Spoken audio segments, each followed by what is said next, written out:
네, 한 1분만 있다가 시작하겠습니다.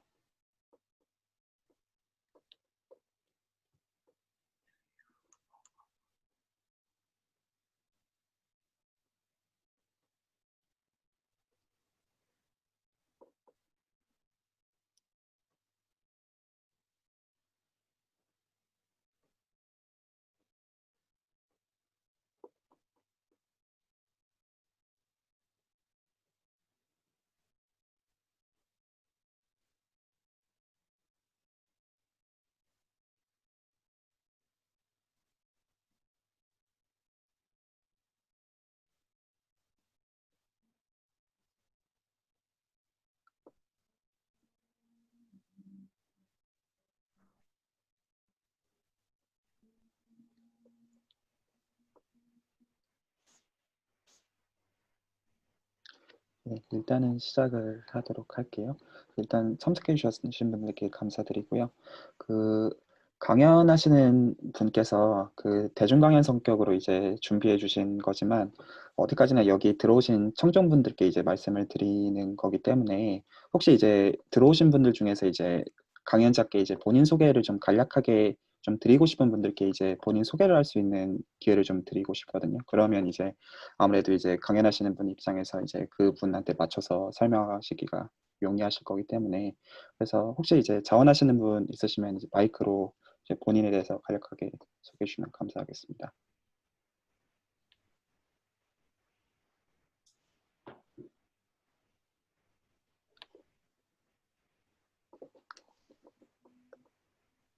아무도 없으신가요?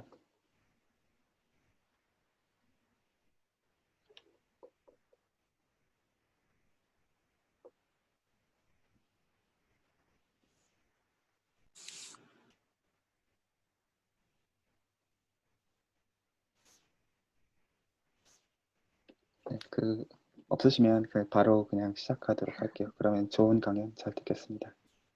네, 그러면은 시작하도록 하겠습니다. 네, 안녕하세요. 저는 이제 유펜 Linguistics Data Consortium이라는 기관에서 박사후 연구원으로 일하고 있는 조성혜라고 하고요. 그리고 오늘 제가 강연 주제는 이제 언어 자료의 분석과 활용, 의료 분야의 적용까지 이렇게 잡아봤어요. 그래서 오늘은 이 주제에 대해서 얘기를 할 텐데 미리 강연에 앞서서 지금 오늘 소개해드릴 연구들은 전부 저희 LDC 기관과 유펜 병원에서 신경과 내에 펜 프론트 템포럴 디제너레이션 센터라는 센터가 있는데 이 센터와의 공동 연구임을 미리 밝혀드립니다.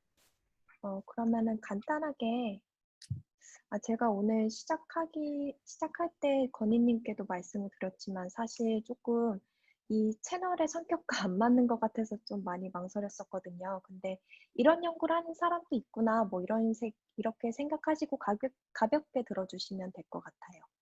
그래서 이제 제 소개를 좀 간략하게 하면은 저는 이제 한국에서는 학부 때 영문학을 전공을 했고요. 그리고 이제 석사 때 영어학을 하고 미국으로 이제 언어학으로 박사 유학을 온 케이스인데 언어학 하면은 조금 생소해하는 분들이 많으세요. 그래서 언어학에 대해서 간단히 소개해 드리려고 오늘 가져와 봤습니다.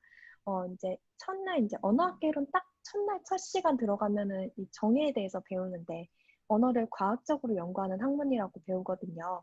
근데 요새는 이제 언어 자체뿐만 아니라 언어 자체를 연구하는 분들 아직 많이 계시지만 언어의 사용, 언어를 사용하는 사람들, 뭐 이렇게까지 좀 더 폭넓게 많이 연구를 하고 있는 것 같아요. 그리고 이제 왼쪽에 보이는 표는 지금 어, 언어학 세부 전공들을 쭈루룩 나열을 해놓은 건데 오늘 저희가 이거를 다 다룰 수는 없을 것 같고 저는 이제 요 포네틱스 요 음성학이라고 하는데요. 한국어로는 말소리를 연구하는 학문을 전공을 했습니다. 그리고 좀 더 크게 뭐 이런 포네틱스 음성학, 포놀로지 의문론, 모폴로지 형태론, 신텍스 통사론, 시멘틱스 의미론, 뭐 프래그마틱스 화용론 뭐 이렇게 여러 가지 세부 전공이 있는데 이거 말고도 큰 주제로 되게 많아요. 사회 언어학은 이제 사회 구조와 언어 사용과의 관계를 다루는 학문이고요. 그리고 공시적으로 언어가 어떻게 변하는지 이런 것도 연구하고요. 그리고 전선 언어학 뭐 많은 분들 잘 아시겠지만 어, 추상적으로 언어를 어떻게 처리할 것인지 이런 것들 연구하는 학문도 있고 역사 언어학은 이제 통시적으로 언어가 어떻게 변해왔는지 어족 간의 관계가 어떻게 되는지 뭐 이런 것들 다루는 학문인데 이 모든 것들이 전부 다 언어학이라는 이름 안에 세부 전공으로 있습니다. 저는 박사 때 이제 음성학 말소리를 연구하는 학문 그리고 사회 언어학 이거를 이렇게 연결해서 주로 연구를 했었어요. 그래서 소리 변화를 연구를 했었는데 그래서 이제 언어 변화에 대해서 간략하게 설명을 또 드리고 넘어가려고 해요. 그래서 언어 변화 변이, 이거 보통 영어로는 language change and variation이라고 얘기를 하고요. 어, 보통은 사회 언어학으로 취급을 많이 하는데 이제 오늘은 변화에 대해서 조금만 얘기할 거거든요. 그래서 언어 변화에는 두 종류가 있어요. 공동체가 겪는 언어 변화가 있고 개인이 겪는 언어 변화가 있는데 저는 이제 박사 때는 주로 공동체가 겪는 언어 변화에 대해서 연구를 했었고 지금 이제 박사 후 연구원 와서는 개인이 겪는 언어 변화에 대해서 주로 연구를 하고 있습니다. 그래서 공동체가 겪는 언어 변화 얘기는 오늘은 안 할 거고요. 개인이 겪는 언어 변화에 대해서 조금 얘기를 할 건데요. 개인이 겪는 언어 변화는 이제 저는 두 가지 요인이 있다고 지금 보고 있습니다. 그래서 가장 일반적으로 생각하는 게 노화에 의한 언어 변화인데요. 사실 사람이 나이가 들면서 언어 생활이 그렇게 변하나라고 생각하실 수 있지만 변하는 부분들이 분명 있거든요. 그래서 이거는 기존의 사회 언어학에서도 굉장히 많이 연구가 돼 있었고요.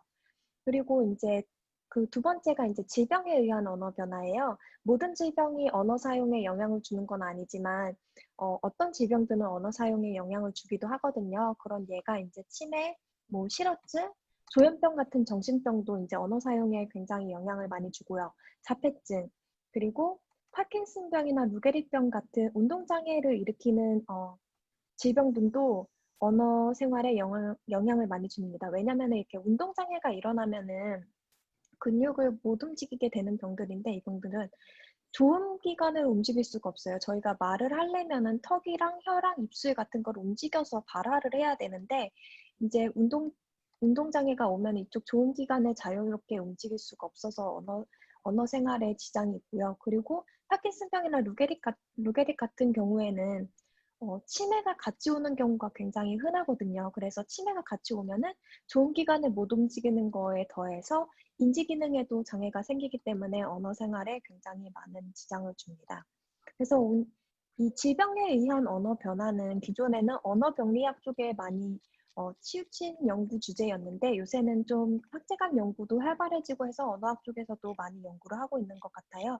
저는 오늘 이 주제에 대해서 주로 다룰 예정이고요.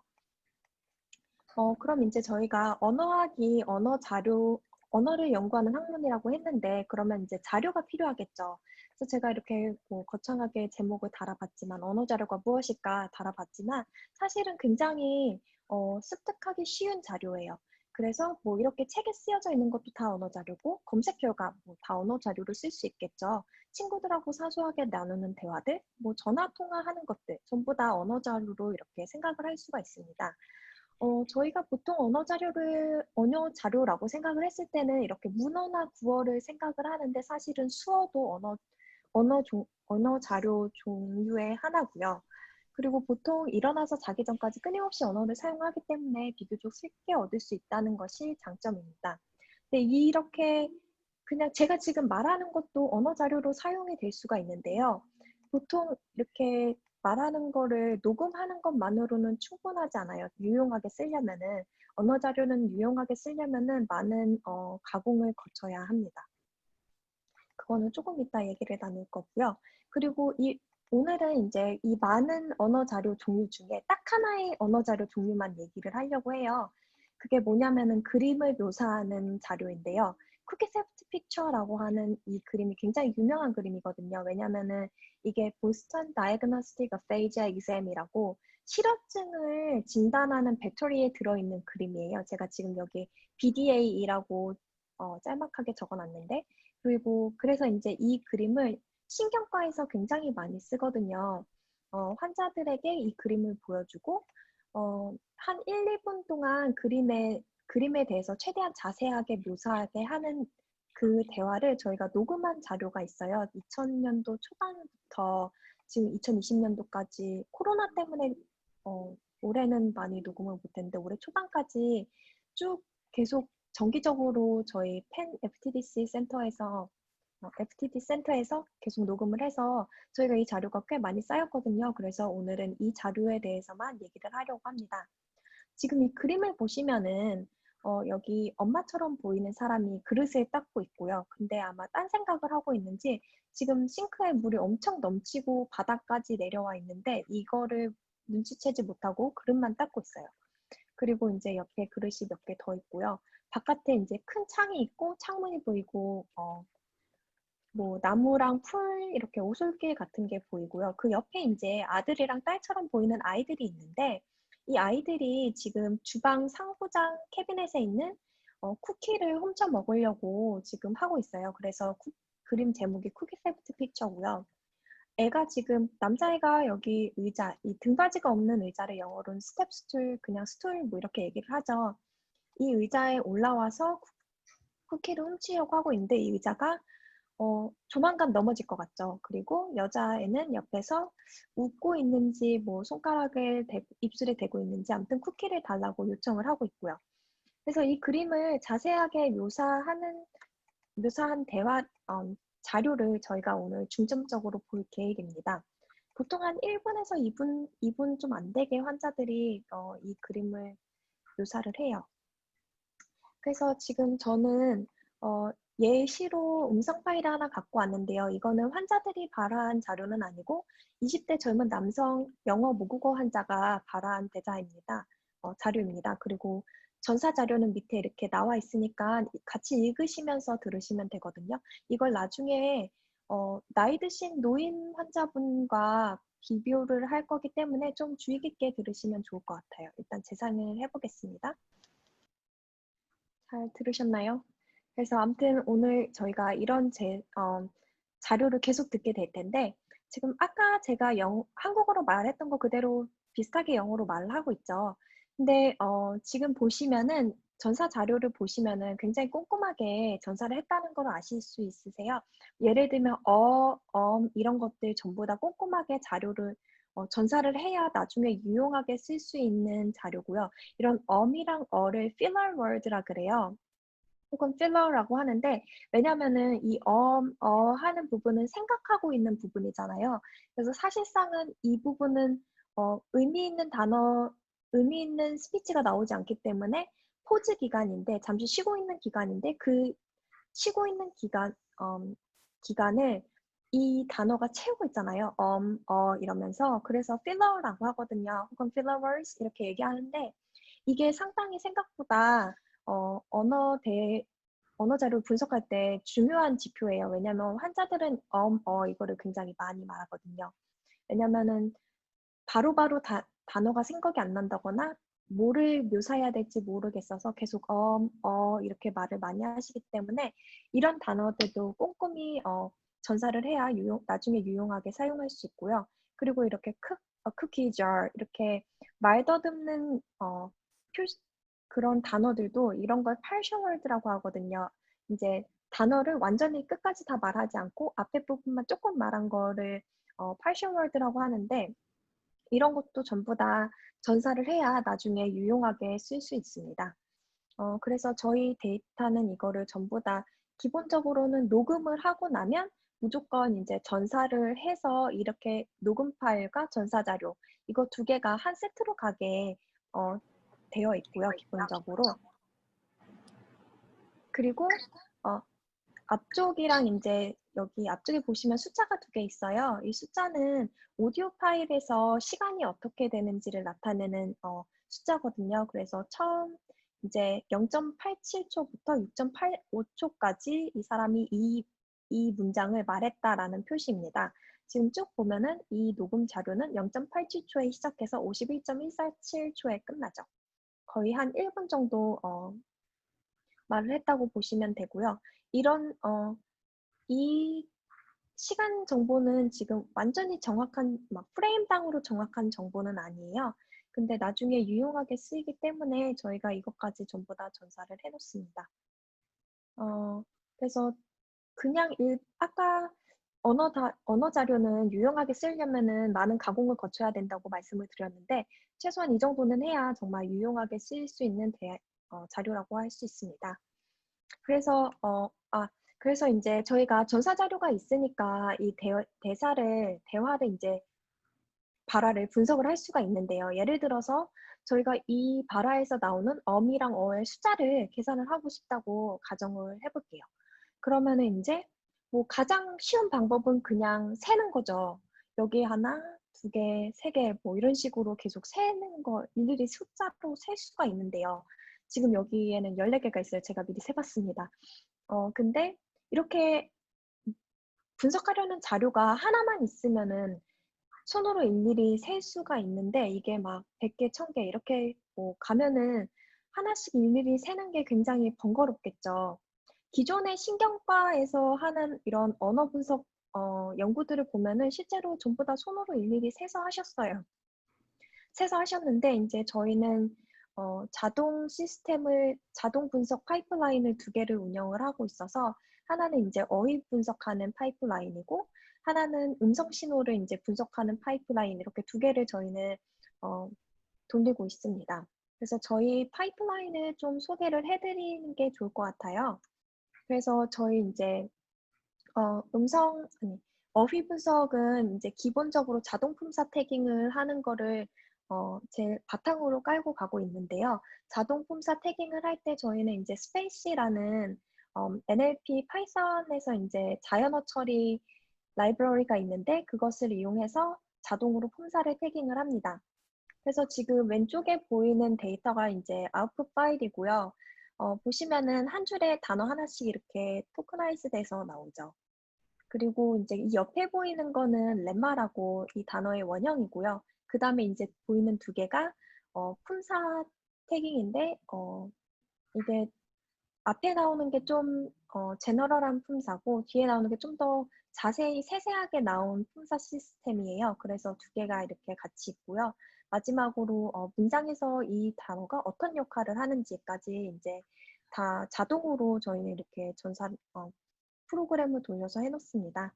그러면 인제 이렇게 다 해 놓으면은 일단 구할 수 있는 언어 자질이 각 품사의 수를 인제 자동으로 구할 수 있겠죠. 일일이 손으로 세지 않더라도 뭐 알 같은 데서 쉽게 셀 수 있으니까. 저희는 이런 각 품사의 수를 인제 100 단어당 몇 개인지로 변환해서 분석에 사용을 하고 있고요. 그리고 인제 다른 어휘 관련 지수들을 인제 출판한 논문들이 있어요. 그래서 그 논문들을 참고를 해서 저희가 또 다른 지수들을 인제 체크를 하고 있는데 concreteness 이거는 단어의 의미가 얼마나 구체적인지 혹은 추상적인지를 나타내는 지표인데 이거를 저희가 이용해서 단어를 전부 다 태깅을 하고 있고요. 예를 들어서 뭐 사과 이런 경우에는 굉장히 추상적이죠. 과일, 사과 같은 경우에는. 아니 구체적이죠. 그래서 concreteness가 굉장히 높은 단어이고요. 반면에 인제 뭐 생각, 사랑 뭐 이런 것들은 굉장히 추상적인 단어이기 때문에 concreteness 스코어가 낮습니다. 뭐 이런 식으로 점수를 매기게 되어 있고 semantic ambiguity는 인제 단어의 의미가 얼마나 모호한지를 나타내는 지수이고 word frequency는 말 그대로 빈도수고요. 그리고 familiarity는 인제 모국어 화자들이 이 단어를 얼마나 친숙하게 생각하는지를 나타내는 지수예요. 이분들이 인제 어 굉장히 많은 수의 모국어 화자에게 이 단어를 알고 있는지 아닌지를 물어봐서 그 정보를 가지고 이 지수를 만드셨고요. 그리고 인제 age of acquisition은 그 단어를 습득하는 평균 나이인데 이것도 저희가 다 참고를 해서 다 측정을 하고 있습니다. 그리고 마지막으로 인제 어휘 다양성이 있는데요. 말 그대로 얼마나 다양한 언어를 썼는지를 나타내는 지수인데요. 이 어휘 다양성을 측정하는 방법이 굉장히 다양합니다. 예를 들어서 기존에는 인제 타입 토큰 레이시오를 썼어요. 뭐냐면은 타입이 인제 어 반복을 제외하고 한 번이라도 나온 단어의 수고요. 토큰은 인제 모든 단어의 수예요, 반복을 포함해서. 그래서 그 타입과 토큰의 비율이 어떻게 되는지. 그래서 1에 가까울수록 더 다양한 단어를 썼다는 말이겠죠. 그래서 보통은 타입 토큰 레이시오를 썼는데 이 타입 토큰 레이시오의 단점은 텍스트의 길이가 길어지면 길어질수록 영향을 많이 받아요. 왜냐하면은 한 언어에서 나올 수 있는 단어는 한정이 돼 있잖아요.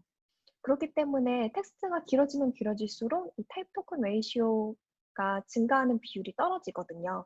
그래서 이 단점을 보완하기 위해서 여러 가지 방법들이 제안이 되어 있는데 저희는 그중에서도 Moving Average Type Token Ratio 제가 줄여서 지금 여기 MATTR이라고 써놨는데 그 방법을 사용해서 어휘 다양성을 측정하고 있습니다.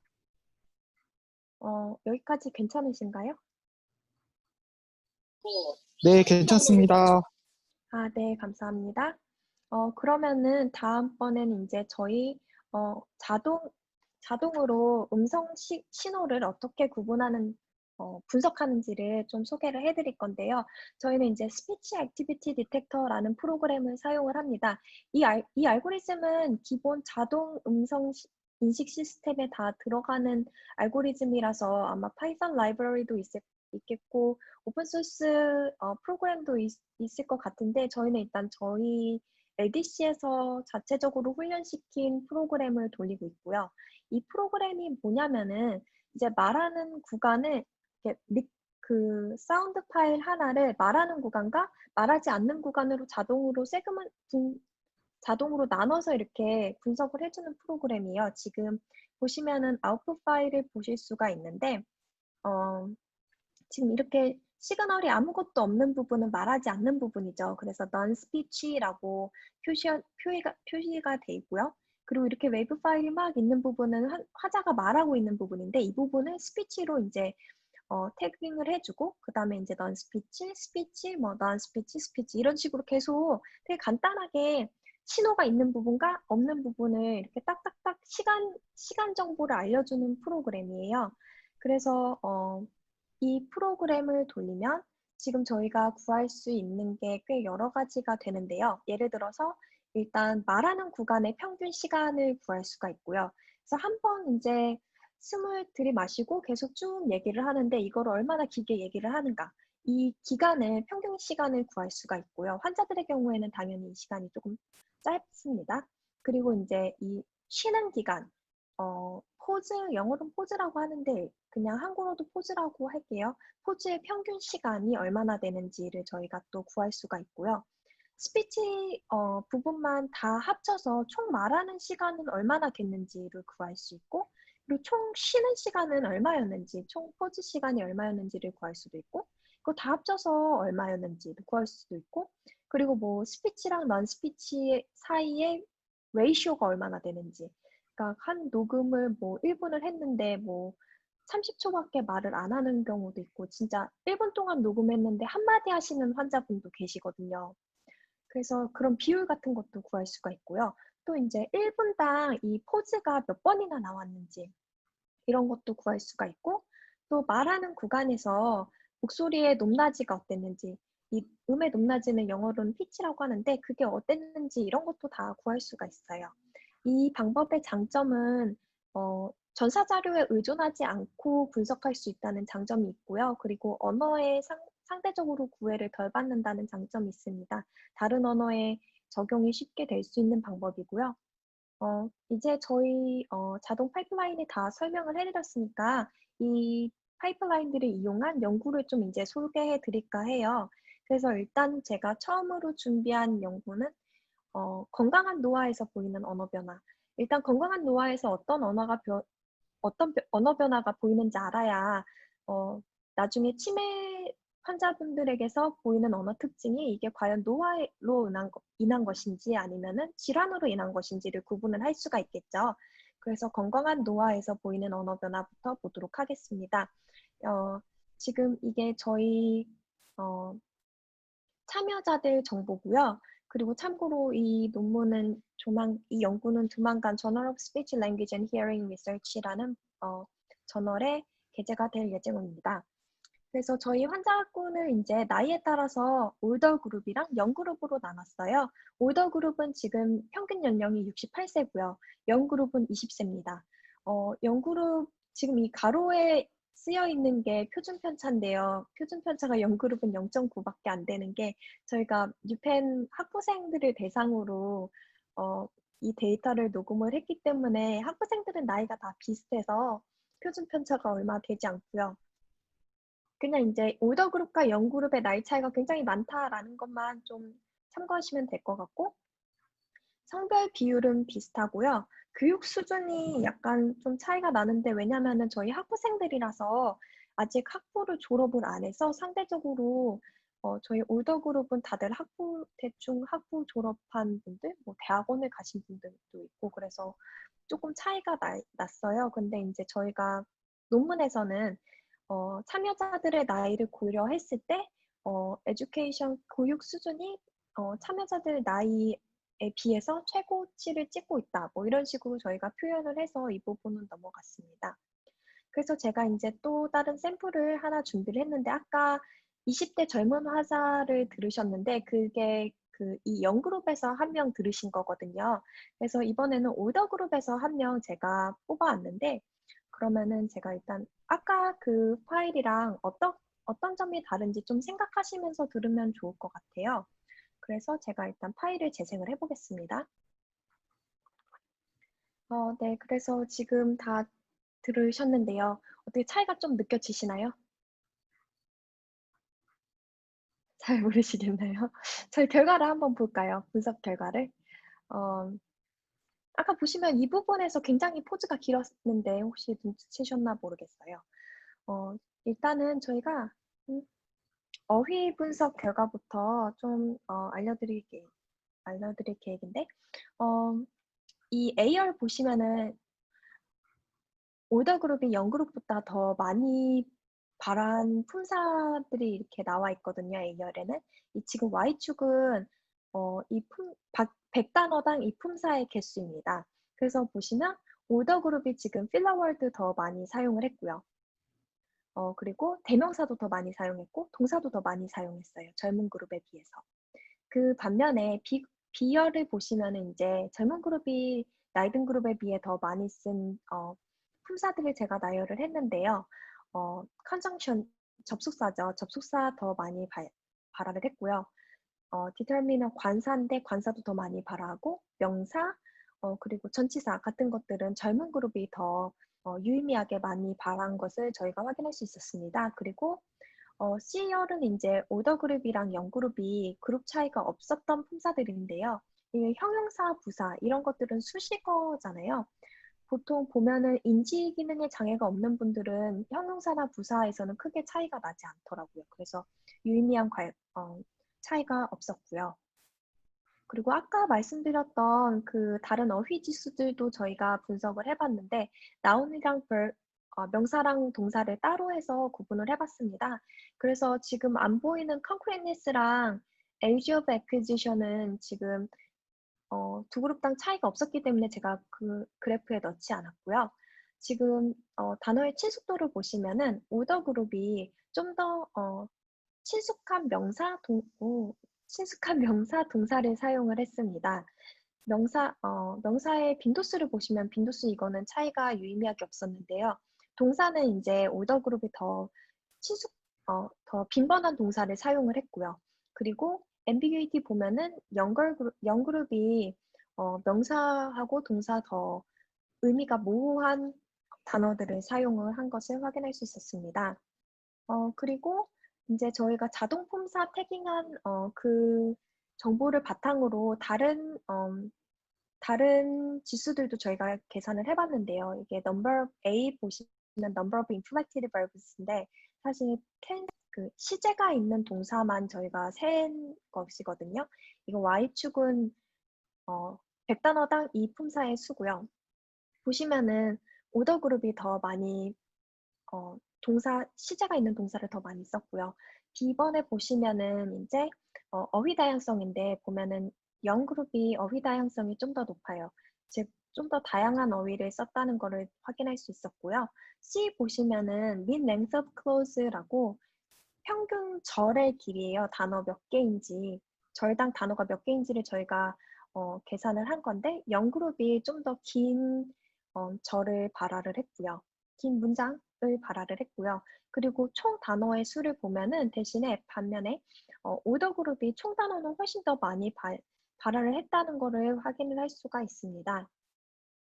그러면은 이게 지금 보시면은 좀 더 짧은 문장을 사용을 해서 시제 동사가 더 많지만 최대한 많은 단어를 사용해서 그림을 묘사하려고 했다는 것을 저희가 확인을 할 수가 있고요.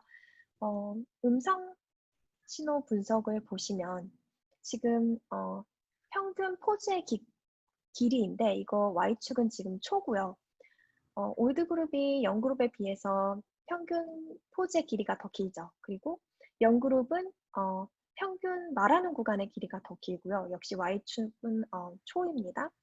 그리고 C번 보면은 포즈의 비율이에요. 1분당 포즈가 몇 개 나왔는지를 센 건데 어, 보면은 영 그룹이랑 올드 그룹이랑 이거는 유의미한 차이가 없었어요.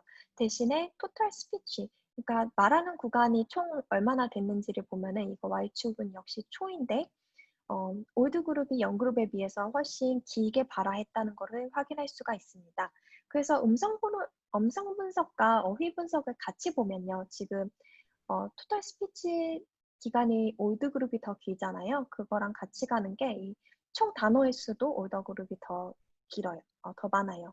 그리고 mean speech duration, 평균 말하는 구간의 기간이 길이가 0 그룹이 더 길고 올더 그룹이 더 짧은데 위에 보시면은 평균 절의 길이도 단어 수를 셌을 때도 0 그룹이 올더 그룹에 비해서 더 길고요. 그래서 이제 어휘 분석과 음성 분석이 같이 가는 것을 확인을 하실 수가 있습니다. 기존에 이제 일반 노화에서 보이는 언어 특징을 연구한 연구들은 보통 어휘 특징만 보거나 음성 특징만 봤는데 저희는 둘 다 봐서 이 두 가지가 한꺼번에 간다는 것을 확인을 할 수가 있는 게 특징이고요. 그리고 마지막으로 이제 나이와 성별이 상호작용은 하는지를 봤어요. 지금 A 그래프에 보시면은 이게 목소리의 높낮이를 나타낸 그래프인데요. 목소리의 높낮이는 사실 사람들이 다 다르잖아요.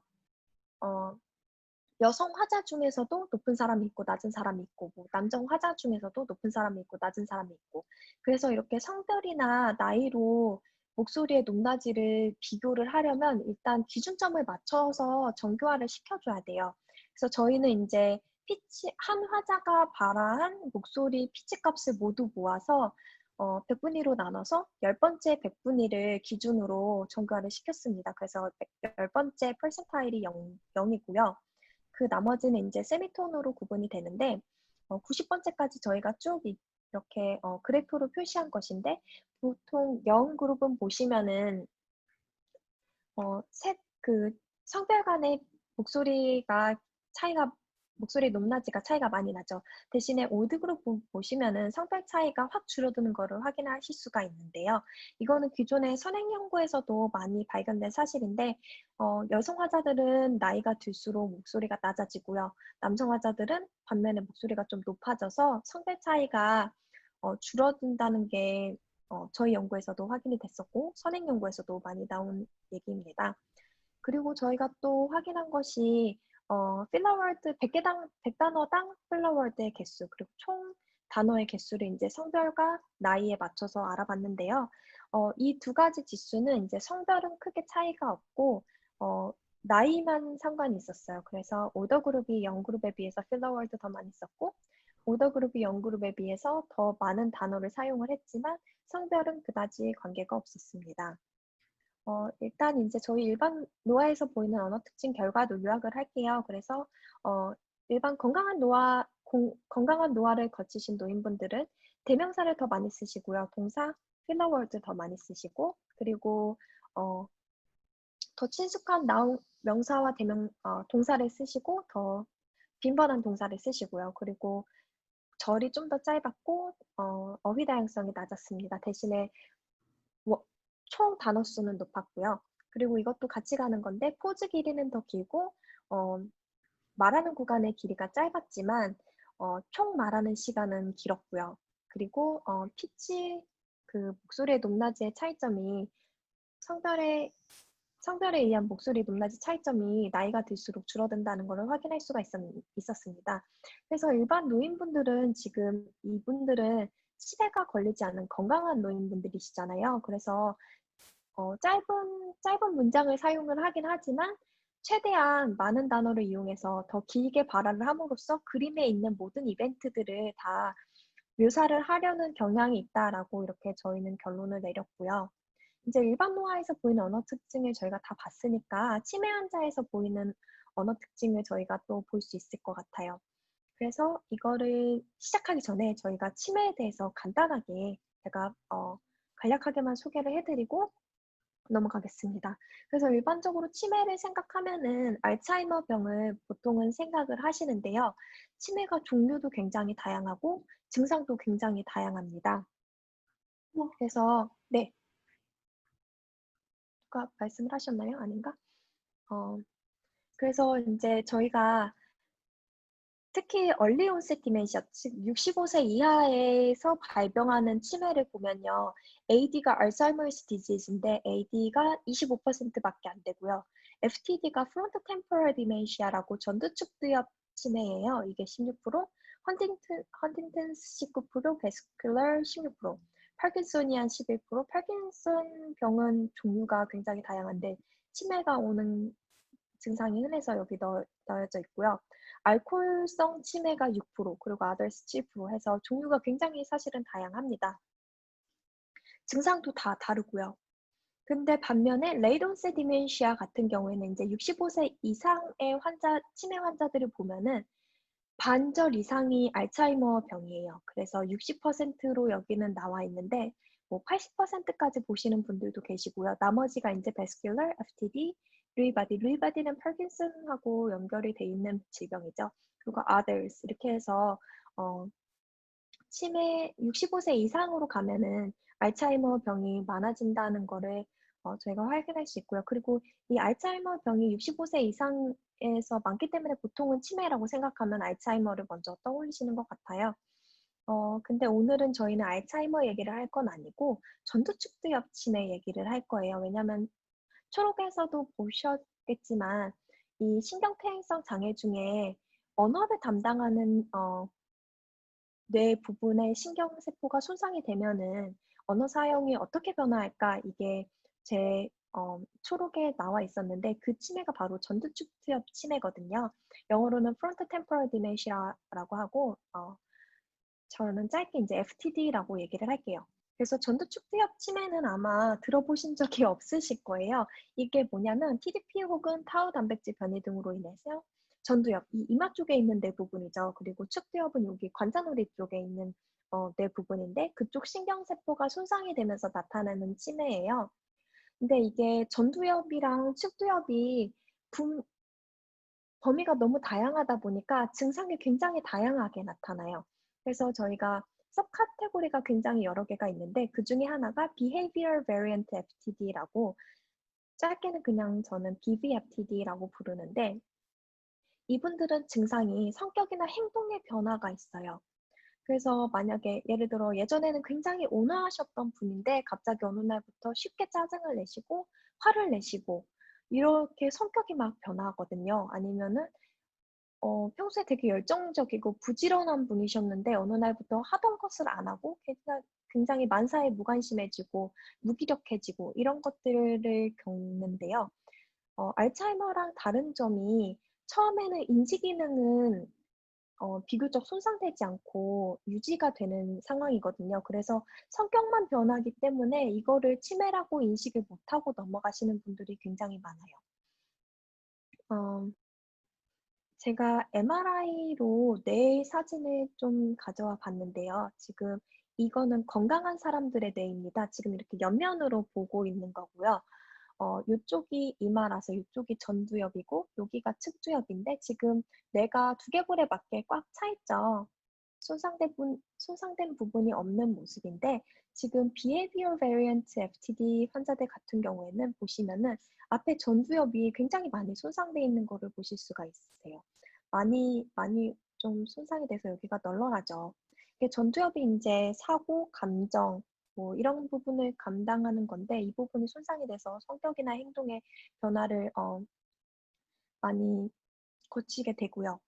그리고 이제 또 다른 하위 개념으로 이제 Primary Progressive Aphasia라고 한국어로는 원발 진행 실어증이라고 하더라고요. 이런 카테고리가 있어요. 이분들은 이제 측두엽 쪽에 뇌 신경세포 손상이 더 많이 온 경우인데 이분들은 처음에 언어 증상을 어 언어 장애를 먼저 겪으시고 그다음에 나중에 인제 병이 많이 진행이 되면 인지 기능에도 영향이 오는데 어 축투협에서도 어느 부분이 인제 손상이 많이 되느냐에 따라서 좀 어 보이는 증상이 다르세요. 그래서 Semantic Variant PPA 같은 경우에는 SVPPA라고 부르는데 사물에 대한 지식을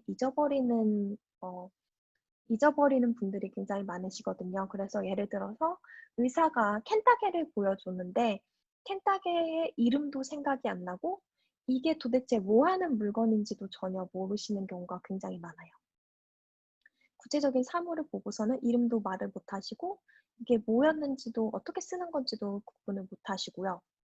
그리고 Non-Fluent Agrammatic PPA, 뭐 줄여서 NAPPA라고 말을 하는데요.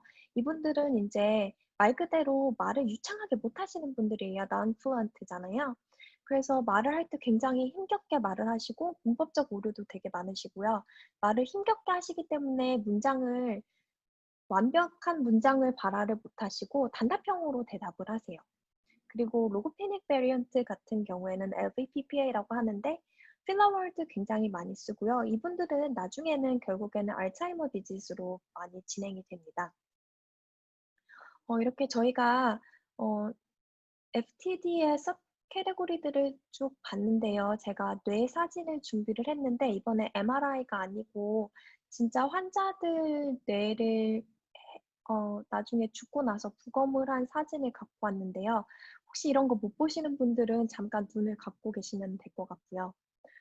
이게 건강한 뇌거든요. 지금 보시면은 손상된 부분이 없고 전두엽, 측두엽 이 부분이 굉장히 뚜렷하게 잘 보이죠. 그리고 이 옆에가 SVPPA 환자 같은 경우인데요.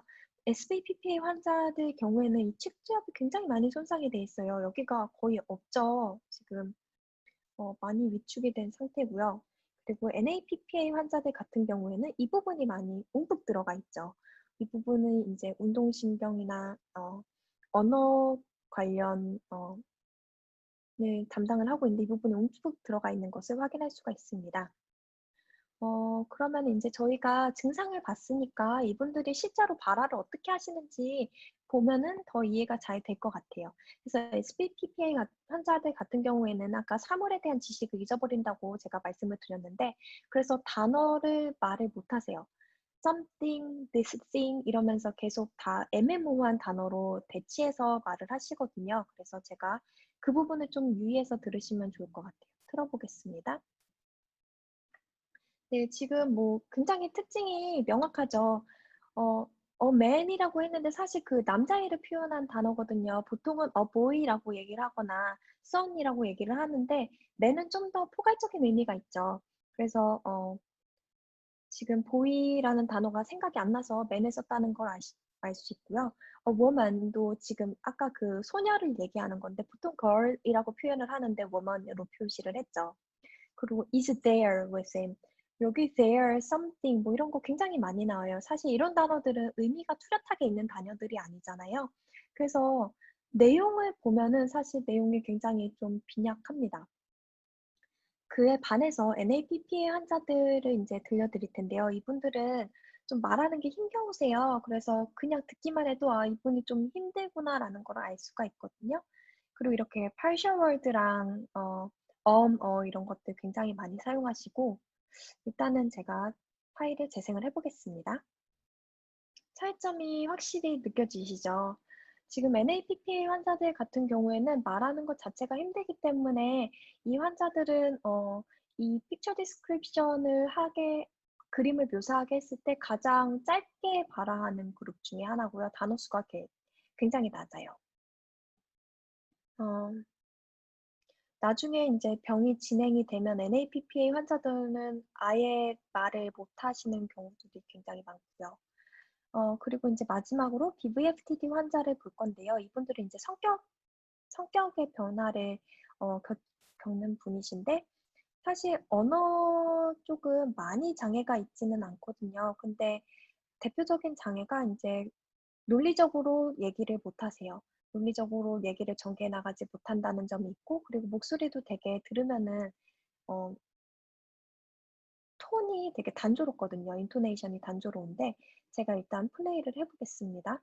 지금 들으셨으니까 아시겠지만 she's had a spillover만 계속 반복을 하셨어요. 다른 부분은 얘기를 거의 안 하셨고요. 이거 그릇 닦는 거랑 쿠키 자어만 얘기하시고, 사실 그 그림에 굉장히 얘기할 게 많잖아요. 근데 she's had a spillover 이 얘기만 계속 하셨고, 그리고 목소리 톤도 지금 딱 봐도 이렇게 적극적으로 말한다는 느낌은 아니죠. 그래서 저희가 이제 이 환자군 세 그룹 SBPPA, BVTPA, BVFTD, NAPPA 이 세 그룹의 어휘 분석을 한 거를 이제 제가 결과를 보여드릴 텐데요. 이 연구는 참고로 아직 리비전 중이라 어느 저널에 나올지 모르겠지만 일단은 보여드리도록 하겠습니다. 그래서 이게 지금 저희 참여하신 분들의 저 대체적인 정보고요. 지금 저희가 시간이 많이 남진 않았기 때문에 많은 것은 생략을 하고, 지금 이 MMSE 스코어가 나와 있는데 0부터 30점까지 측정을 하게 돼 있는데, 이게 MMSE가 Mini Mental State Exam이라는 굉장히 간단한 질문 사항들이에요. 예를 들면은 뭐 오늘이 몇 월 며칠인지, 날씨가 뭐 계절이 언제인지, 만약에 병원이라면은 지금 여기 병원 몇 층인지, 뭐 굉장히 쉬운 단어를 주면서 이 단어의 철자를 말할 수 있는지, 이런 간단한 인지 기능들을 체크하는 질문 사항인데, 보통 건강하신 분들은 28점에서 30점 정도 받고요. 이제 26점 이하면은 좀 경도 건망증이 있구나. 24에서 20점 이하로 내려가면 이제 치매라고 이렇게 얘기를 하는데, 지금 저희 컨트롤 이제 이분들이 건강하신 노인분들인데 29점이시고요. 나머지 분들은 환자분들이시라서 23점, 22점 뭐 이렇게 해서 컨트롤 건강하신 분들에 비해서는 인지 점수가 그렇게 높지 않다는 것을 아실 수 있고요. 그러면 바로 저희 어휘 분석 결과로 넘어갈게요. 지금 유의미한 그룹 차이가 있었던 것들만 보고 있는데요. 빠르게 설명을 하면 NAPPA, SBPPA 환자들이 지금 보라색 박스 플러스로 표현이 돼 있는데, 이분들은 지금 사물의 이름을 기억을 잘 못한다고 제가 말씀을 드렸잖아요. 그래서 명사의 수가 굉장히 낮아요. 대신에 대명사는 많이 쓰셨죠. 명사 이름이 생각이 안 나니까 다 대명사로 대체해서 많이 쓰시는 거예요. 그리고 이제 WH 월드가 의문사인데 의문사도 많이 쓰시거든요. 근데 이게 왜냐면은 이분들이 이름이 생각이 안 나니까 옆에 인터뷰하는 사람에게 이게 이름이 뭔지 물어보세요. What is this? What do you call it? 뭐 이런 식으로 물어보시거든요. 그래서 이 WH 월드 의문사가 좀 많은 편이고요. 그 반면에서 이 초록색 박스가 NAPPA 환자들인데, 이분들은 좀 말하는 게 힘들다고 제가 말씀을 드렸잖아요. 그래서 동사가 많이 없어요. 단답형으로 얘기하시기 때문에. 그 대신에 이제 partial word나 speech error는 좀 말하다가 실수하는 것들, 그런 것들은 좀 많은 편이고요. 부사를 좀 적게 말씀하시더라고요. 동사랑 같이 가서 그런 것 같은데, 그리고 마지막으로 이제 저희 건강한 노인분들이 빨간색 박스거든요. 보시면은 총 단어 수는 당연히 건강한 분들이 더 많으시죠. 환자들 사이에는 그렇게 유의미한 차이가 없었고요. 형용사도 보면은 인지 능력이 좀 유지가 되시는 분들은 형용사를 더 많이 하시는데, 환자들은 좀 형용사를 많이 쓰지 않았죠. 그리고 전치사도 보면은 건강한 사람들은 많이 쓰지만 환자들은 그에 비해서 좀 적게 썼고요.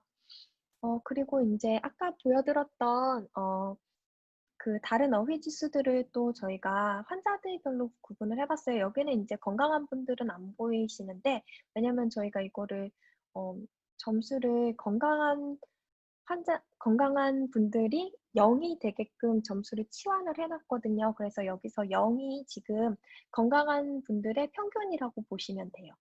그래서 보시면은 SBPPA 환자들이 더 추상적인 명사를 많이 사용을 하세요. 왜냐면은 이분들은 지금 구체적인 사물은 이름이 생각이 안 나시잖아요. 대신에 추상적인 단어들은 기억을 잘 하시거든요. 그래서 추상적인 단어가 추상성이 좀 더 높게 나왔고요. 그리고 단어의 의미가 더 모호한 것들을 많이 사용하시고, 왜냐면 this thing, 뭐 something 이런 거 아까 많이 보셨죠. 그런 것들은 다 ambiguity가 높은 단어들이라 얘가 좀 더 높게 나왔고, 그리고 어휘수도 좀 더 빈번한 것들을 많이 사용을 하시고, 단어 친숙한 것들을 더 사용을 많이 하셔서 이것들은 전부 다 유의미한 차이가 있었어요.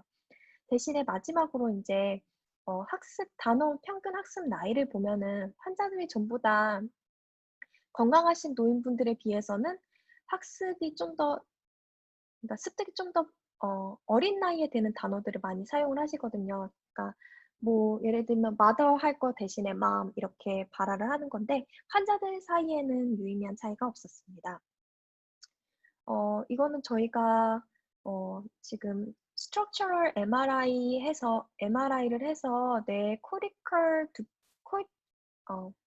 뇌 피질 두께를 측정한 것과 저희 언어 자질들과 관계가 어떻게 되는지를 지금 분석을 해서 그림으로 나타낸 것인데요. 지금 보시면은 A에 보시면은 이쪽이 좌뇌인데, SBPPA 환자들 같은 경우는 좌뇌 이쪽 끝 쪽이 굉장히 신경세포가 손상이 많이 돼 있죠. 밝을수록 많이 돼 있는 거거든요.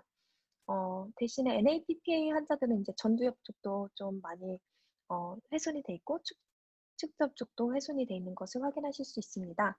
그래서 저희 앱스트랙니스 같은 경우에 이제 이 측두엽, 좌뇌 측두엽 쪽에 손상과 연관이 있고요. 앰비귀티도 좌뇌 측두엽, 그리고 프리퀀시도 좌뇌 측두엽과 상관이 있었어요. 대신에 NAPPA 환자들 같은 경우에는 전두엽의 이 작은 부분하고 아까 partial word speech error 그 언어 자질하고 유의미하게 연관성이 있었고요.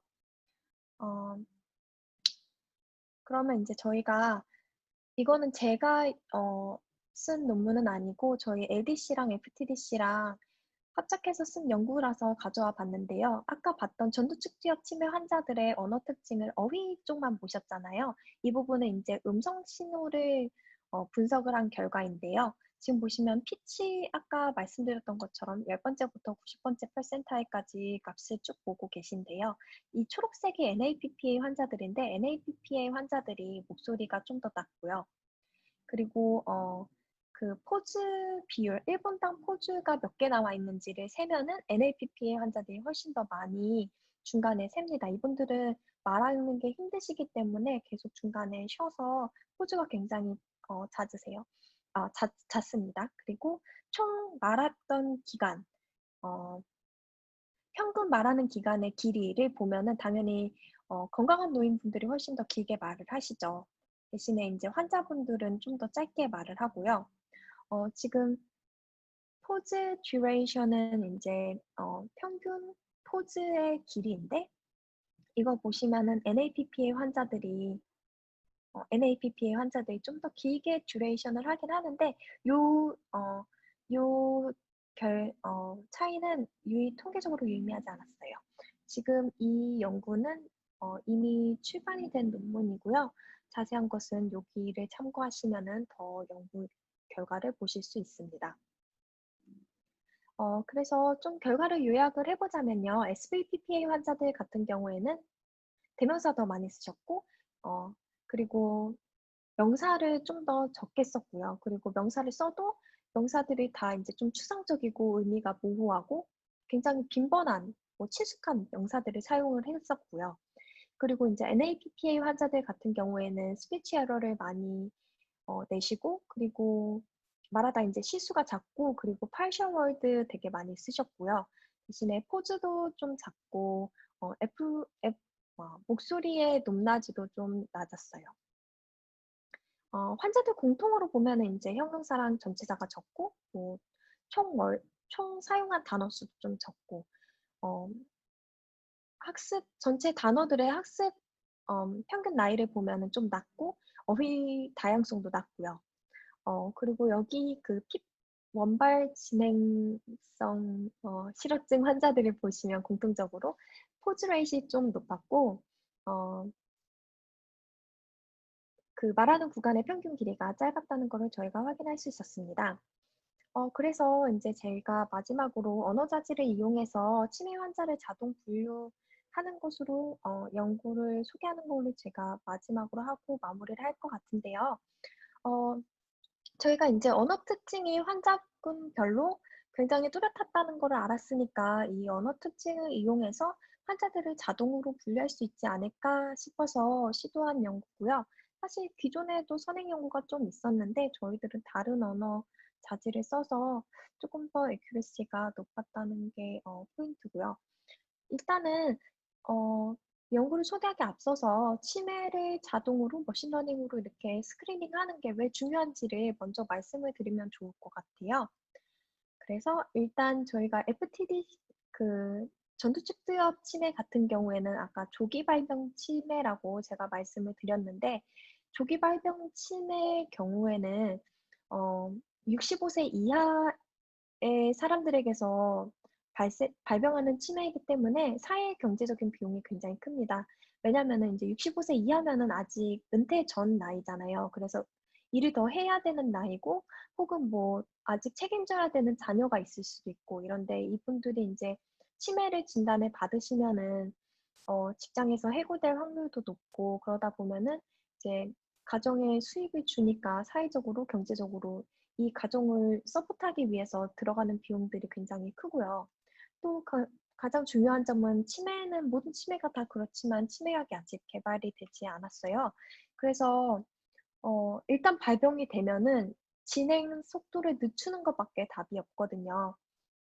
그래서 지금 최선은 이제 조기에 위험군을 발견을 해서 최대한 빨리 병원에서 전문가의 진단을 받고 전문가의 도움을 받아서 그러니까 병의 진행 속도를 최대한 늦출 수 있게 하는 게 핵심입니다. 그래서 근데 모든 사람이 신경과 전문의랑 약속을 잡아서 진단을 받는 게 굉장히 어려워요. 특히 미국 같은 경우에는 신경과는 뭐 큰 병원 가야지 전문의를 볼 수가 있는데 그렇게 되려면 예약만 잡아도 뭐 몇 개월 잡아먹고 이렇기 때문에 어, 좀 더 쉬운 방법으로 환자들을 자동으로 분류할 수 있으면 더 좋지 않을까 싶어서 자동 분류가 중요하다고 생각을 하고 있고요. 그리고 이제 언어 자료를 사용하는 게 여기서 과연 무슨 장점이 있는가 를 또 설명을 드릴 텐데요. 보통 이제 치매를 분류할 때는 어, 다른 자료들을 사용을 해요. 예를 들어서 MRI, 뭐 뇌척수액 검사 이런 것들을 사용을 하는데 이런 것들에 비해서는 비용도 훨씬 저렴하고요. 자료를 얻기도 훨씬 쉽죠. 특히 언어 자료는 지금 저희 봤던 쿠키세프트 데이터 같은 경우에는 환자들 1분 녹음한 데이터잖아요. 그래서 그냥 와서 녹음만 하면 되니까 뭐 비용이 드는 것도 아니고 뭐 뇌척수액 검사 같은 경우에는 척추에서 척수액을 뽑아야 돼서 이게 굉장히 고통스럽다고 하더라고요. 그리고 뽑은 후에 6시간 안정 취해야 되고 움직이면 안 되고 뭐 후유증도 있고 굉장히 환자들에게 부담이 되는 방법인데 그에 비해서 언어 자료는 어, 얻기에 환자들에게 부담도 굉장히 적고요. 그래서 언어 자료를 사용하면은 좀 이것저것 장점이 있다고 할 수 있겠습니다. 그래서 저희가 지금 머신러닝을 이용해서 FTD 환자를 자동 분류하는 연구를 제가 소개를 해드릴 텐데요. 지금 환자들은 아까랑 똑같은 분들이고 지금 저는 컨트롤이랑 NABPA, SBPPA밖에 없기 때문에 이거는 설명을 넘어가도록 할게요. 이 연구는 학회지에 나왔는데 나중에 혹시 관심 있으시면 제가 레퍼런스를 보내드리도록 하겠습니다. 사용된 언어 자질들은 아까 쭉 봤던 내용들이에요. 그래서 제가 설명을 생략하고 넘어가도록 하고요. 지금 어쿠스틱 듀레이션, 이 음성 신호 관련 어, 자질들이 조금 더 늘어났는데 이게 전부 다 아까 봤던 스피치 액티비티 디텍터를 돌려서 얻을 수 있는 자질들이거든요. 자세한 정보는 생략을 하도록 하고요. 그리고 이제 저희는 지금 머신러닝 알고리즘을 이용해서 분류를 하는 거잖아요. 어, 컴퓨터가 이제 패턴을 학습할 수 있도록 해서 머신러닝 알고리즘 이용해서 컴퓨터가 패턴을 학습할 수 있도록 하는 건데 어, 저희는 이제 이 연구에서는 서포 팩터 머신이라는 알고리즘이랑 랜덤 포레스트라는 알고리즘을 사용해서 모델을 훈련을 시켰고요.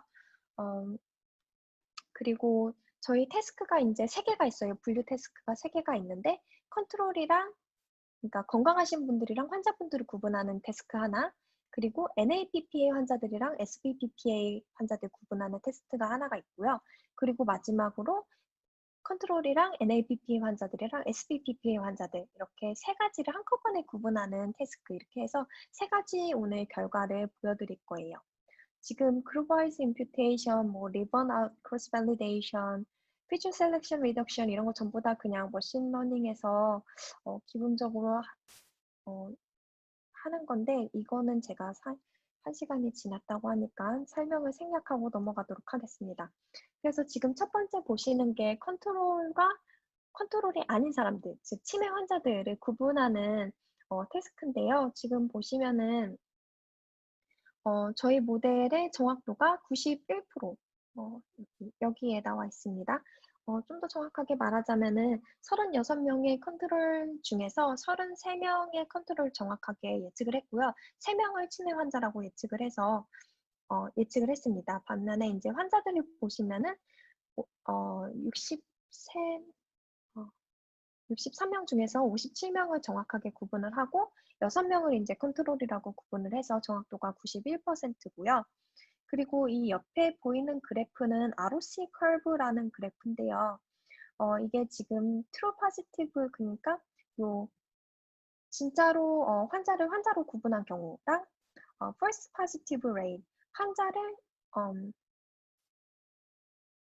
컨트롤을 환자로 구분한 경우 이렇게 이거를 쭉 해가지고 그래프를 그리는 거예요. 그래서 이 그래프 아래의 면적을 area under the curve 해서 AUC라고 부르는데 이게 1에 가까울수록 모델 퍼포먼스가 더 좋은 거거든요. 모델 성능이 더 좋은 건데 저희 모델은 0.94가 나왔습니다. 퍼포먼스가 굉장히 괜찮죠. 그리고 SVPPA 환자들과 NAPPA 환자들을 구분한 경우에는 지금 정확도가 89% 나왔고요. AUC는 0.87입니다. 그래서 1하고 가까워서 이것도 굉장히 정확도가 높은 편이라고 할 수 있겠습니다. 그리고 마지막으로 이제 3-way 클래시피케이션을 보시면은 정확도가 81%예요. 사실 찬스 레벨만 보면은 3카테고리가 있으니까 33% 정도인데 저희 모델은 80%가 넘게 정확하게 이게 이 사람이 건강한 사람인지 SVPPA 환자인지 NAPPA 환자인지 구분을 할 수가 있고요. 평균을 냈을 때 커브 에리아 언더 더 커브는 0.9입니다. 높은 편이죠. 자세히 결과를 들여다보시면은 사실 컨트롤이랑 SVPPA 환자들은 잘 구분을 했는데 NAPPA 환자들 구분하는데 조금 어려움을 겪었다는 것을 보실 수가 있습니다. NAPPA 환자들이 좀 환자 수가 적어서 모델이 학습이 조금 더 어렵지 않았나 싶고요. 그리고 이제 마지막 슬라이드예요. 그래서 테이크홈 노트를 몇 개를 적어봤는데요. 언어 자료는 정제를 거쳐야 유용하게 쓸 수가 있고요. 건강한 노화, 질병에 의한 언어 변화 차이점을 자동으로 분석을 할 수 있다는 것을 저희가 보여드렸습니다. 그리고 이제 자동으로 분석한 언어 자질을 바탕으로 머신러닝을 이용해서 환자군을 비교적 높은 정확도로 분류할 수 있었다라는 것까지 제가 이제 보여드렸고요. 현재 진행 중인 연구들을 조금 소개를 해드리자면 지금 알츠하이머 환자들 언어 특징을 보고 자동 분류하는 연구를 제가 진행 중인데요. 사실 이거는 기존의 연구가 굉장히 많이 돼 있어요. 알츠하이머가 워낙 흔한 질병이고 그쪽에는 이제 펀딩 기회가 더 많고 그랜트도 더 많고 이래서 많은 연구가 돼 있는데 그래서 기존의 자동 분류 시스템 보면 자동 분류 결과를 보면은 정확도가 뭐 80% 이상, 90% 되는 연구들도 꽤 여러 개 있고요. 그래서 저희가 좀 더 연구를 훈련을 시켜서 좀 더 정확도를 높여서 지금 써야 될 것 같긴 한데 아무튼 이 연구가 진행 중이고요. FTD 환자들이 병이 진행이 되면서 얼마나 더 언어 변화를 보게 되는지 보는 롱지튜디널 스터디도 저희가 같이 하고 있고요. 운동장애가 있는 파킨슨 환자, 유게릭병 환자들 언어 특징도 저희가 연구하고 있습니다. 이것들은 언제 나올지 모르겠지만 뭐 운이 좋으면 1, 2년 안에 논문이 나오기를 기대를 하고 있고요. 이게 레퍼런스 드리고, 아무튼 감사합니다. 다 마쳤네요. 1시간 좀 넘었는데. 네, 너무 잘 들었습니다.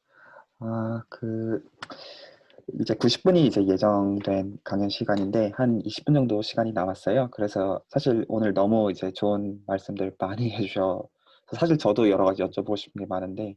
그냥 자유롭게 이제 이런저런 거 좀 이제 질문하시면 좋을 것 같습니다. 혹시 이제 그 어떤 들으신 거에 대한 어떤 코멘트나 피드백이나 이제 여러 질문들 있으신 분들 계시면 주시겠어요? 제가 먼저 조금 질문을 드려도 될까요? 네. 예, 다른 게 아니라 크게 좀 두 가지가 여쭤볼 게 있는데, 첫 번째는 네. 약간의 퍼밀리어, 그러니까 그러니까 그 단어가 나이대별로 얼마나 친숙한지에 대한 네. 자질이라고 해야 되나? 뭐 그런 것들 아까 말씀해 주셨잖아요. 네. 네, 그런 것들은 사전이 구축이 돼 있는 건가요? 네네. 그래서 그게 첫 번째. 논문이 나와 있어요. 논문이 나와 있는데 그 네. 논문에 이 저자들이 추가 자료로 그거를 정보를 쫙 다 입력을 해서 그 논문을 다운을 받으시면 논문 그 페이지를 가시면은 그거를 엑셀 파일로 다운을 받으실 수 있어요. 네.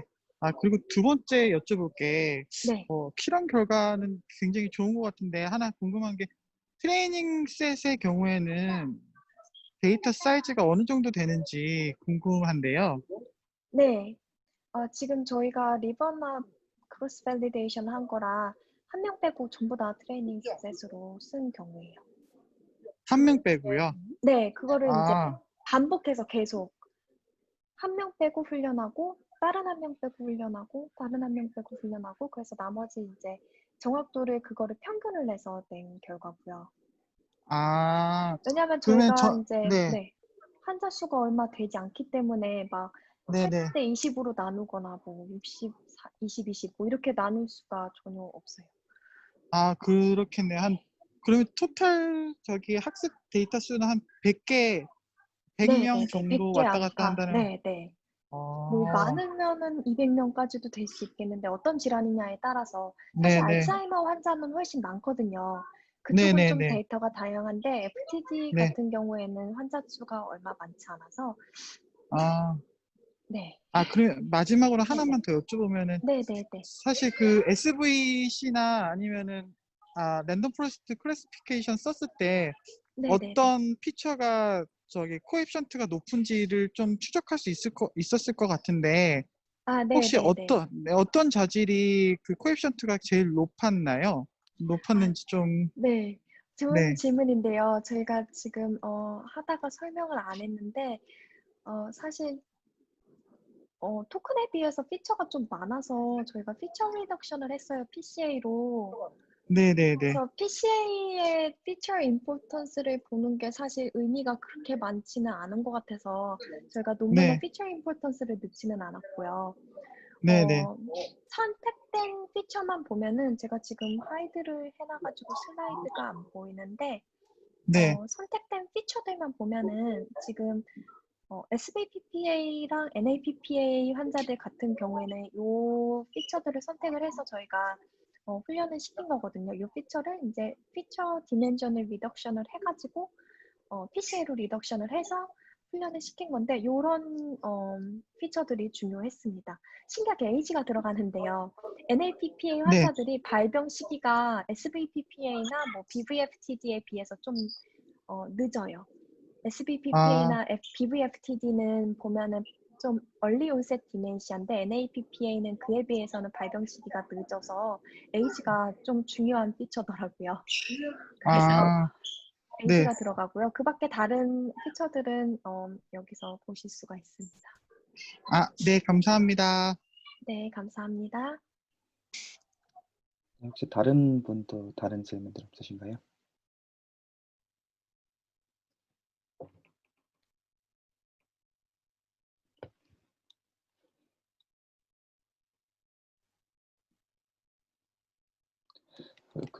제가 좀 약간 궁금한 거 여쭤보고 싶은데 네, 어떻게 보면 되게 자연스럽게 어떤 말씀하신 언어 자료들을 이제 모아서 이제 거기서 이제 소위 말해서 이제 이제 머신러닝 모델에다가 집어넣으면 어떤 판정을 이제 해주는 건데, 근데 어떤 이제 극단적인 경우들에 대해서는 그 이제 아까 물론 정확도에 대해서도 말씀은 해주셨지만 조금만 이제 그 보여주는 상황들, 아까 이제 오늘 음, 이제 예시로 이제 언급하신 그림 외에 조금만 상황을 바꿔줘도 이게 좀 음, 사람이 되게 이제 당황하거나 말을 버벅거릴 수도 있고, 어떤 것들에 대해서 음, 소위 말해서 좀 꽂히면 되게 말을 잘할 수도 있고, 사실 그런 게 있잖아요. 그래서 그런 맞아. 것들은 좀 어떻게 판단할 수 있나요?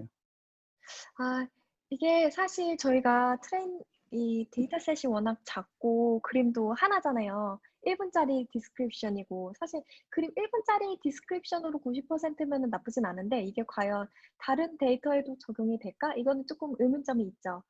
그래서 저희가 이제 다른 그림 데이터나 뭐 다른 자료들을 더 모으려고 생각 중인데 데이터 모으는 게 쉽지 않아서 코로나 때문에 또 더 힘드네요. 아무튼 좀 이제 오버피팅이 돼 있는 걸 수도 있어요. 그래서 이 모델들을 또 이제 다른 데이터에 적용을 해서 정확도가 얼마나 나오는지, 모델을 어떻게 어, 더 발전을 시켜야 하는지, 어떤 피처를 더 넣고 어떤 피처는 빼고 뭐 이런 것들을 저희가 좀 더 연구를 해야 되는 거라고 생각을 합니다. 네, 좋은 말씀이세요.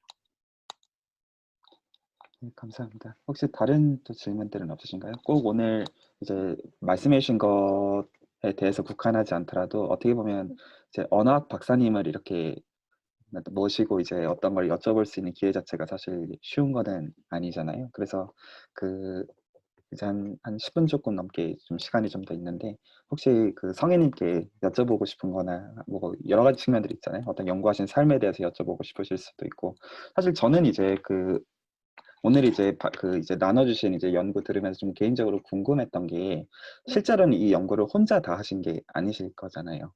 네네네, 그쵸.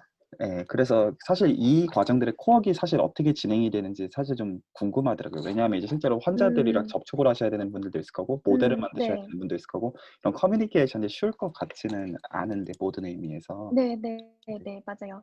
그래서 저희는 이제 어떻게 진행이 되냐면 보통 데이터 컬렉션은 전부 다 이제 의대 신경과에서 하고요. FTD 센터에서 하고 어, 거기서도 이제 주 신경과 이제 의사분이 이제 교수님이시죠. 교수님이 이제 환자들을 보시고 실제로 근데 데이터를 컬렉트하는 분들은 이제 밑에 이제 RA들이 데이터를 환자들과 만나서 데이터를 컬렉트를 하고요.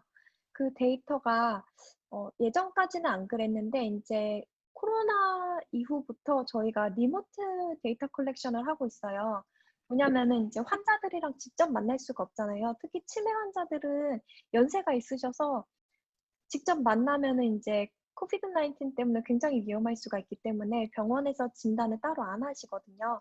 진료를 따로 안 하는 대신에 이제 줌이나 뭐 블루진스 이런 걸로 온라인으로 만나서 대화를 하게 되는데 그래서 저희가 데이터 컬렉션도 리모트 데이터 컬렉션을 하고 있거든요.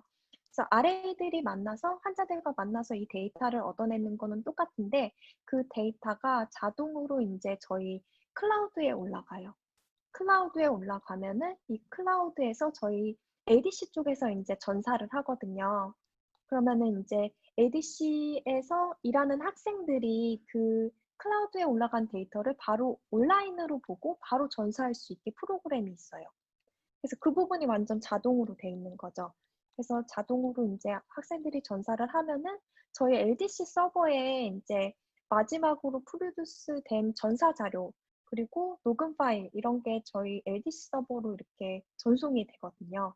그러니까 그 부분은 이렇게 쫙 다 오토매틱으로 이제 되게 저희가 시스템을 구축하고 있는 상황이에요.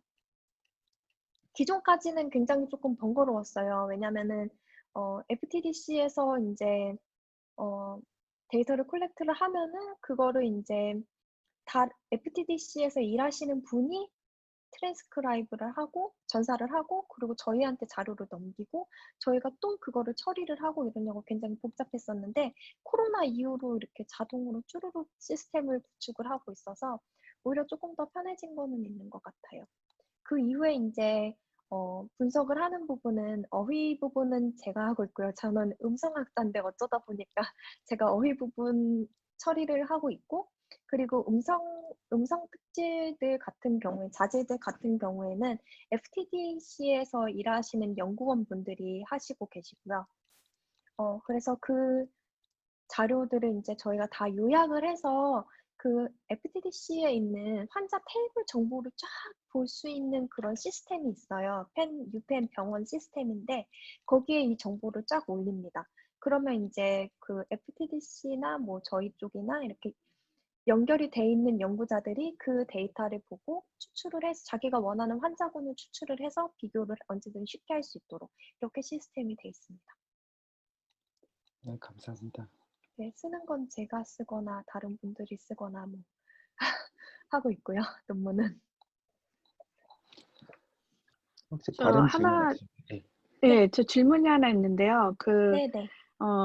이게 좀 간단하기는 하지만 그래도 인터뷰하는 사람에 따라서 음. 그 리스폰스가 틀릴 수 있나요? 예를 들어 뭐 좀 더 네. 노련한 사람이 하면 더 정확하게 이렇게 유도를 할 수 있고 그냥 처음 하는 사람은 그 자료가 뭐 부족하다든가 이런 차이가 있나요? 네, 굉장히 좋은 지적이세요. 그런 게 상당히 영향을 미치겠죠. 실제로 언어학에서는 상대방에 따라서 화자가 어떻게 말하는 게 바뀌는지 연구한 논문들이 굉장히 많거든요. 상대방의 성별에 따라서도 달라지고, 나이에 따라서 달라지고, 그 상대방과 내가 얼마나 친숙한지, 아니면은 좀 거리가 있는지, 이런 거에 따라서도 사람들이 말하는 게 다 달라지잖아요.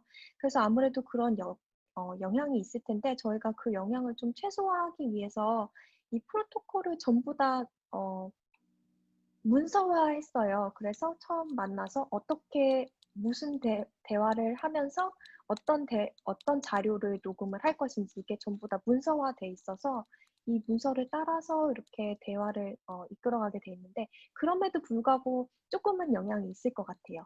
저희는 최대한 이제 표준화해서 딱 이렇게 데이터를 만들려고 노력을 하지만 그리고 또 이제 옛날에 녹음을 했던 데이터 같은 경우에는 저희가 아까 말씀드렸지만 2000년도 초반부터 녹음을 꾸준히 하셔서 예전에 2000년도 초반에 녹음하셨던 데이터들은 테이프로 녹음한 데이터들이에요. 그거를 아날로그를 이제 디지타이즈 해가지고 저희가 이제 그 버전을 갖고 있는데 그래서 물론 이제 아래가 누군지에 따라서도 영향이 있지만 음성 파일이 언제 녹음이 됐는지, 누구에 의해서 녹음이 됐는지, 그 녹음 상황실이 어땠는지에 따라서 엄청 음질이 달라요. 어떤 거는 조금 많이 안 좋고요. 어떤 거는 되게 괜찮고.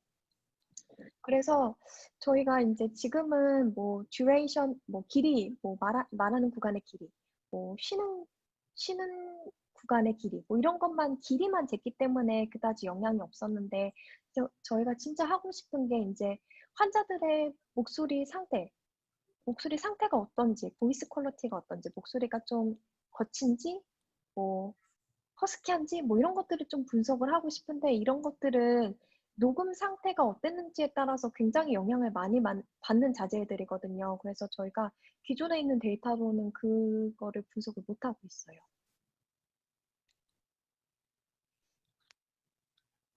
안녕하세요. 잠깐 질문이 하나 있는데요. 네, 안녕하세요. 네, 예. 박사과정 하실 때 네, 그 소리 사운드를 포님으로 바꾸는 그쪽 연구를 많이 하셨다고 아까 그러셨었나요, 혹시? 아니요, 소리 변화 연구를 많이 소리 했었습니다. 변화 네, 연구요? 네, 소리가 어떻게 변하는지. 소리가 어떻게 변화하는지. 네, 저는 컴퓨터 사이언스에서 연구하거든요. 네, 네, 네.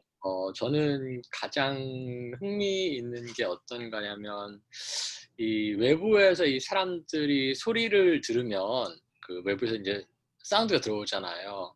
네, 그럼 그 사운드를 어떻게 분석을 해가지고 거기서 각각의 그 포님들을 만들어내고, 그걸 음, 붙여가지고 또 월드를 알아내고, 월드를 음, 붙여서 프레이즈를 알아내고 이렇게 정확하게 어떤 과정을 거쳐서 그런 변화가 일어나는지는 모르지만 뭔가를 하고 있잖아요, 우리 뇌에서. 네, 네, 그쵸. 저는 가장 궁금한 컴퓨터 사이언스니까 궁금한 게 과연 이런 과정들을 이해할 수 있는 컴퓨테이셔널 마들이 뭐냐, 아니면 매스메티컬 마들이 뭐냐, 음. 이런 거를 연구해요. 저는 연구한다기보다 아, 거기에 관심이 많아요. 좋네요. 네네네. 근데 그런 쪽으로 좀 어떻게 수학적인 마들을 만들어 가지고 그런 걸 이해해 보려는 그런 시도들이 좀 많이 있었나요?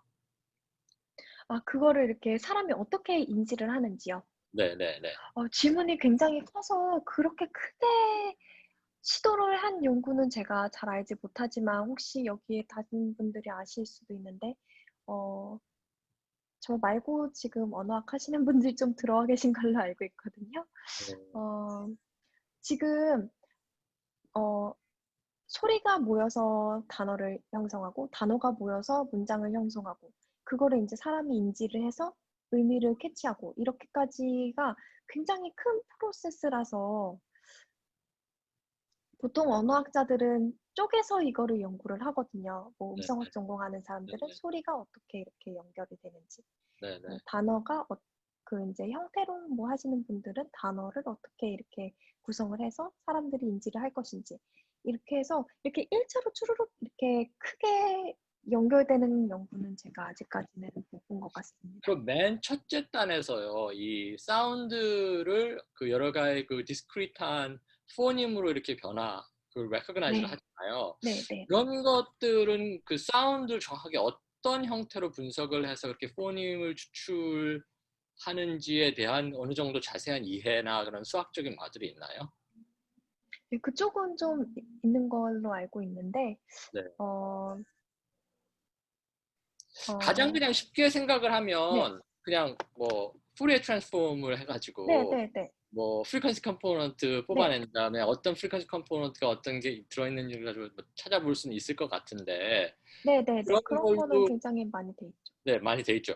근데 그런 걸로 뭐 스피치 레코그니션 시스템에서 기본적으로 뭐 그런 다양하게 그런 것들이 뱅크를 만들어 가지고 쓰는 건 같던데 그런 거에 대해서 그러니까 단순히 이렇게 모아서 쓰면 잘 되더라는 걸 떠나서 그런 아, 거에 대해서 좀 더 어떤 이론적인 기반을 만들어 보려고 사람들이 했는지 그런 게 저는 좀 많이 궁금합니다. 굉장히 좋은 지적인 것 같아요. 이게 사실 뭐 자동음성 인식 시스템 보통 다들 MFCC 피처 써서 인식, 네, 훈련하잖아요. 근데, 네, 어, 물론 이제 퍼포먼스가, MFCC 쓰면 퍼포먼스가 좋으니까 다들 MFCC 피처로 쓰죠. 네, 근데 이거를 왜 이렇게 쓰는지는 MFCC가 뭔지는 다들 이제 수학적으로 계산을 해서 뭔지는 아는데 이거를 해서 왜 이렇게 좋은 퍼포먼스가 나오는지 이론적으로 누가 설명을 하거나 이런 적은 없었던 걸로 알고 있어요. 한 가지만 좀 더 네, 여쭤볼게요. 네, 네. 그럼 예를 들어서 그런 필터 뱅크를 같은 걸 쓰거나 할 때 이제 사람들마다 좀 같은 단어를 발음을 하더라도 조금씩 그 피처가 다르잖아요. 좀 네, 그쵸. 피처라기보다 맞아요. 스타일이 다르잖아요. 그러니까 네. 기본적으로 그냥 수학적으로 생각을 하면 어떤 펀더멘털하게 모든 같은 단어를 얘기할 때 같이 공용으로 가지고 있는 피처가 있고 그 피처에서 조금씩 스타일 컴포넌트를 애드 해가지고 사람들마다 소리가 조금씩 달라지는데 굉장히 그런 전산적인 어프로치네요. 네, 그 최근에 스타일 트랜스퍼라고 해가지고 아, 네, 네, 네. 머신러닝 그 딥러닝 할 때 네, 스타일을 네, 네, 이제 네. 똑같은 사람들이 말하더라도 그 스타일을 애드하고 빼고 네, 해가지고 이제 마치 네, 다른 사람 네, 네. 목소리처럼 만드는 그런 기능들이 있잖아요. 혹시 그쪽 그 스타일 그 연구할 때 정확히 어떤 게 스타일인지 어떤 형태의 피처들이 과연 스타일이라고 레코그나이즈가 되는지 아, 그런 그러게요. 거에 대해서 또 이렇게 사람들이 좀 뭐가 그런 건지에 대해서 연구가 된 혹시 그런 게 좀 있나요? 아니요. 스타일이라고 말을 하는데 네, 굉장히 그 스펙트럼이 브로드해요. 목소리 톤도 뭐 스타일의 하나가 될 수가 있죠. 어떤 때는 네네, 뭐 높게 그렇죠. 네, 말한다거나, 어떤 때는 네, 낮게 말한다거나, 네, 뭐 말투도 이제 스타일의 한 종류가 될 수 있고요. 네, 네, 그리고 뭐 이제 세세하게는 이제 어떤 음소를 쓰는지, 네, 이렇게 뭐 평소에는 이제 어, 끝에 말할 때 뭐뭐 하고요라고 했다가 이제 뭐 좀 포멀한 상황에서는 뭐뭐 하고요 이렇게 오자로 쓸 수도 있거든요. 이런 작은 세세한 음소 차이까지 전부 다 스타일의 한 부분이거든요. 네. 그래서 이런 부분들을 어, 전부 다 이렇게 아울러서 연구한 거는 제가 본 적이 없습니다. 죄송합니다. 자꾸 한 가지씩만 이렇게 본 거는 많이 봤는데, 네. 저희 같은 그 컴퓨터로 그냥 집어넣어가지고 계산하는 사람들은 일단 계산을 할 수는 있잖아요. 그래서 이제 그쵸. 이것도 하면은 이렇게 하면 스타일이 된다는 걸 아는데, 그거 뭐 되기는 되는데, 이 차이가 도대체 현실에서 어떤 의미가 있는 건지를, 예를 들면 뭐 그러게요. 욕 했더니 이렇게 비슷해지는데 그게 뭐 말씀하신 대로 인터네이션의 차이다 이런 건 저희는 잘 모르잖아요. 그러니까 예. 그 생각, 혹시 그런 링구스틱 하시는 분이나 그쪽에서 계신 분이 이런 최근에 만들어진 이 스타일 트랜스퍼 같은 것들을 이렇게 분석을 해가지고, 우리가 이렇게 recognize하는 중요 피처는 이런 인토네이션이 아주 커다란 역할을 한다거나 뭐 이런 전 뭐가 있는지도 잘 모릅니다. 그런 거에 대해서 좀 연구하시는 분이 있나요, 혹시? 아니요. 저는 들어본 적이 없는데 지금 굉장히 좋은 주제인 것 같아요. 사실 사람들이 이런 것들 굉장히 요새 딥러닝 워낙 많이 발전을 해서 여러 가지 시도를 많이 하잖아요. 근데 이게 이론적으로 어떻게 이렇게 되는 건지, 이 차이가 도대체 우리가 듣고 있는 차이가 도대체 실제로는 무슨 차이인지 이런 걸 연구한 거는 한 번도 본 적이 없어요. 근데 굉장히 흥미로운 주제네요. 네, 저기 그거를 데모를 본 적이 있거든요, 회사에서. 네. 근데 저희 그 회사 AI 그 리서치 팀에서 어떤 다른 사람이 말하는 문장을 그 저희 회장님 목소리로 똑같이 그거를 말을 하게 바로 그 자리에 사는 거를 봤어요, 데모를. 그러니까 이제 지금 그 말하는 그 특징이나 이렇게 말투나 이런 걸 그대로 따라하더라고요.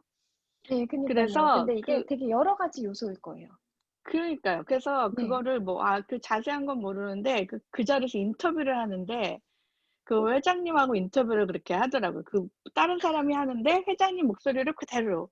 그래서 참 굉장히 재미는 있었는데 그 내용은 어떻게 되는지는 알 수가 없어요. 네. 하시는 분들도 이 네, 데모를 굉장히 좋은 보면 주제인 것 같아요. 엄청납니다, 정말. 요즘에 머신러닝 하는 그 데모들을 보면, 와, 이게 그쵸, 진짜. 가능하구나 하는, 정말 대단한데, 저는 이제 그게 맞아요. 단지 뭐 워크하는 걸 떠나서 왜 그런가에 대한 이해가 좀 더 있어야 될 거라고 생각을 해서 네, 진짜 관심이 좋은 있어서 좀 여쭤본 포인트인 것 것 같아요. 같아요. 그게 네. 아무래도 적당히 그쪽은 훨씬 더 잘 그러게요. 아시죠. 네, 요새는, 알겠습니다. 요새 음성 합성 뭐 이런 거 굉장히 많이 하긴 하지만 이게 어떻게 어떤 원리로 우리가 듣고 있는 차이가 음성학 쪽에서 어떤 것과 연결이 되는지는 진짜 본 적이 없는 것 같네요. 굉장히 좋은 주제인 것 같습니다. 감사합니다. 감사합니다. 나중에 혹시 시간이 되면. 네, 뭐 나중에 시간이 되면 뭐 제 데모 같은 것도 좀 보여드리고 그럴게요. 네. 감사합니다.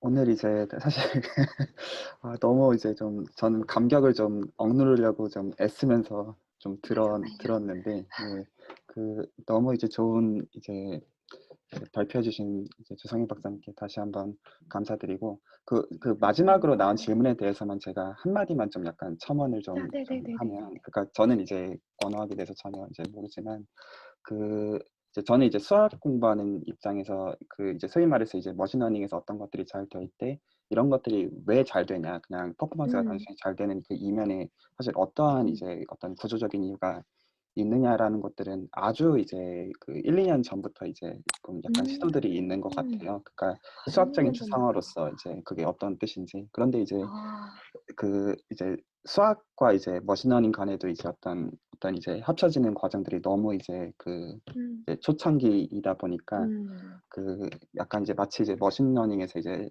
퍼셉트론 같은 개념들이 처음 나온 것 정도로 이제 되게 초창기에서 진행이 되고 있는 것 같아서 어떻게 보면 되게 무섭다고 생각도 하고 있습니다. 한 20-30년 후에 이제 지금 성혜님께서 연구하시는 것들이 어느 방향으로 흘러가면 되게 좋은 거지만 사실 되게 여러 포텐셜을 들고 네, 그쵸. 맞아요. 사실 들고 이게 좋은 의도로 쓰이면 좋은 건데 나쁜 의도로 쓰이면 이제 차별을 조장하는 결과가 될 수도 있고. 근데 1-2년 전부터라니 정보 감사합니다. 역시 그쪽은 진짜 발전이 빠른데 이게 제가 다 캐치할 수가 없더라고요. 부지런해져야 되는데. 감사합니다. 네, 그 외 질문들은 그 발표자 이제 메일 주소들 아시니까 그쪽으로 이제 질문 주셔서 대화하시면 좋을 것 네, 같습니다. 여기 메일로 보내시면 됩니다. 감사합니다. 네, 그러면 오늘은 여기서 정리하도록 하겠습니다.